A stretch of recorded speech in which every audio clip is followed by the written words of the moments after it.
Қазіргі заманда адам ақшасыз бақытты бола алады ма? Жалпы біздің күнделікті тіршілігімізде ақша қаншалықты маңызды рөл атқарады? Осы бойынша бүгінгі видеода айтатын боламыз. Сол үшін видеоның соңына дейін көріңіздер.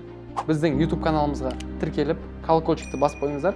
Және де комментарийға видео бойынша өзіңіздің ойыңызды жаза кетіңіз.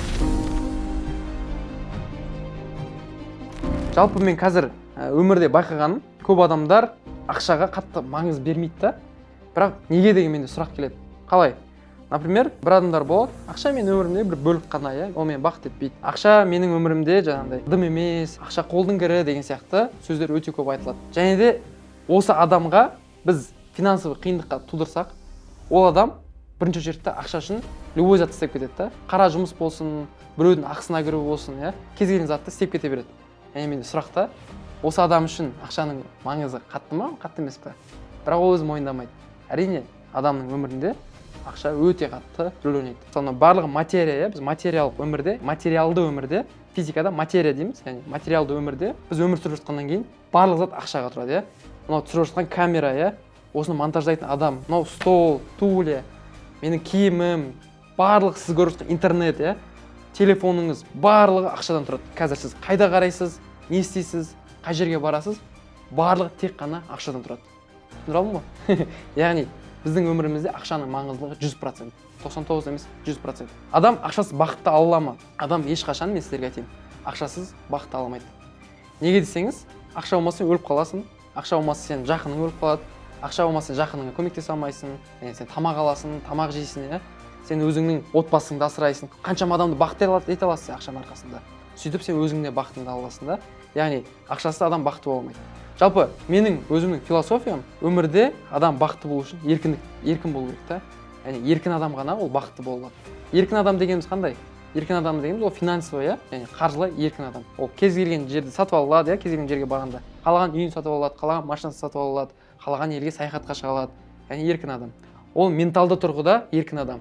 Яғни өзінің қалаған сөзін айта алады, қоғамда өзінің ойын жеткізе алады, анық. Яғни бұл еркіндік. Еркіндік халін тек қана ақшасы бар адам қана ала алады да. Сол үшін де біздің өмірімізде ақшаның рөлі өте үлкен. Менің өміріме ақша қалай әсер етті, соны айтсам, мысал ретінде мен кәсіпті бастап жатқан кезде шын керек, достар да аз болды, маған күнделікті встречаға шақыратын адамдар да аз болды. Кез келген жақын адамдардың арасынан да саған деген құрмет аз болды. Бұны мен 100% анық айта аламын да. Одан кейін сенде ақша пайда болғаннан кейін өмірің, мен сіздерге айтайын, бұрынғыша мүлдем болмайды. Колоссально өмір өзгереді. Айтып берейін, қалай? Мысалы, бұрын мен университетке автобуспен баратынмын. Қалаға бір жерге жүрген кезде мен автобуспен жүретінмін, 40 теңге өзі бізде 40 теңге болады. Оңайға толтырасың 40 теңге. Сөйтіп төлейсің, Алматы қаласында жүресің автобуспен. Таңертең автобусқа отырған кезде сен отырасың, өте толы адам, конфликт, ана жақта настроение жоқ көп адамда. Яғни біз Европа емес та, бізде общественный транспорт, қоғамдық көліктер олай дамымаған да. Сондықтан не істесең де қысылып негативті энергияны аласың, потом жұмысқа барасың, жұмысқа барғаннан кейін ол жақта проблема болады ақшаға қатысты, Мысалы мен университетке барасың, сен ешкім емессің ол жақта, ешқандай әсерің жоқ, влияниең жоқ сенің. Сөйтіп өмір сүрдім. Одан кейін бизнес жасадым, кәсіпте қол жеткіздім, өзім көлікті алдым, бизнесім жүріп жатты. Танымалдық келе бастады ақырындап. Сен қарайсың да ақша қаншалықты сен өміріңе әсер етеді. Өзің қалаған киіміңді киіп бастайсың, қалаған тамағыңды жеп бастайсың. Бұрын мысалы рестораннан тамақ ішу, ол кәдімгі праздник еді да мен үшін. Ал одан кейін қазір мысалы күнделікті мен 3 уақыт тамақты да мен сырттан ішемін, ресторандардан ішемін. Ол қаншалықты рахат. Өзің қалаған тамағыңды жейсің, қалаған суыңды ішесің, автобуспен жүрмейсің, қысылмайсың, еркін өмір сүресің, уақытыңды құрып жібермейсің, жаңағыдай пробкаға, уақытыңды жаңағындай автобуста конфликттарға жібермейсің сен.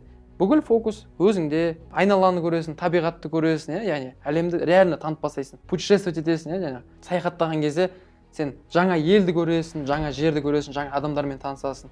Көресің, мысалы Қытайға қарайсың, технология дамып жатыр, искусственный интеллект дамып жатыр, Америкаға қарайсың. Не деген ақша көп, не деген финансовый секторлар дамып кеткен, не деген экономика дамып кеткен деп сен қарайсың. Яғни саған жаңа идея келеді. Өмірді кәдімгідей кинодағыдай көріп бастайсың да. Кинодағы жерлерді өмірде реальностьпен қарайсың.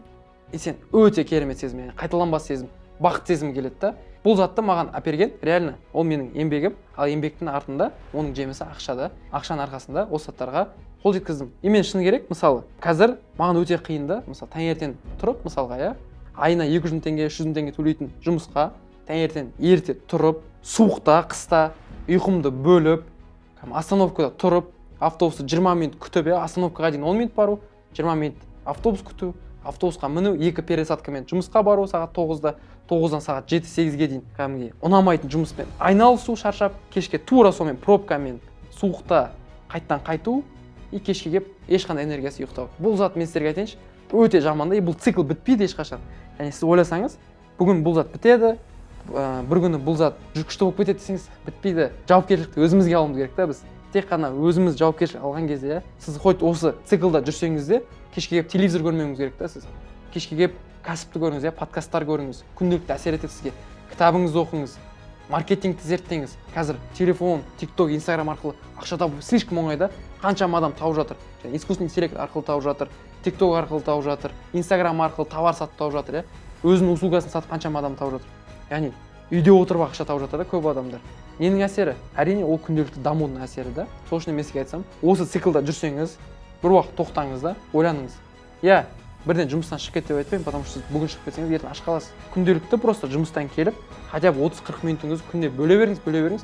Потом сіз 2 ай, 3 ай жүрсеңіз, сіз өзіңіздің идеяңызды табасыз, өзіңіздің жолыңызды тауып кетесіз. Яғни бұл циклдан шығып кетесіз да. Яғни бұл циклдан 90% адам шыға алмайды, мен сразу айтайын. Бұны тек қана настойчивый, өзіне сенімді, олай өмір сүру жалыққан адамдар ғана осы ситуациядан шыға алады. Сол үшін де айтарым, ақша кайф, ақша жаман емес, ақша арқылы көп адамды бақыт ете аласыздар. Және де ақша мені өте қатты бақыт етті.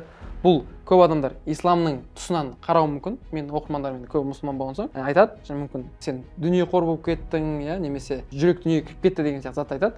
Бірақ та мен онымен келіспеймін. Неге десеңіздер, нағыз дүниеқор адамдар, олар керісінше ақша үшін қара жұмыс істейтін адамдар, мен сіздерге айтайын. Неге? Потому что ода басқа выбор жоқ, және де ол жаңағы жұмысқа қиналып болсын істей береді.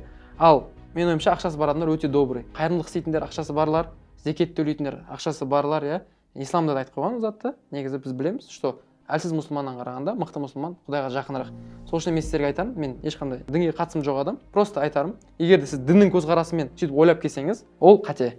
Түсіндіре алдым ғой? Ақшада бақыт бар, ақша адамға көп өміріне әсер етеді. Сол үшін де біз оны табуға әрқашан ұмтылуымыз керек.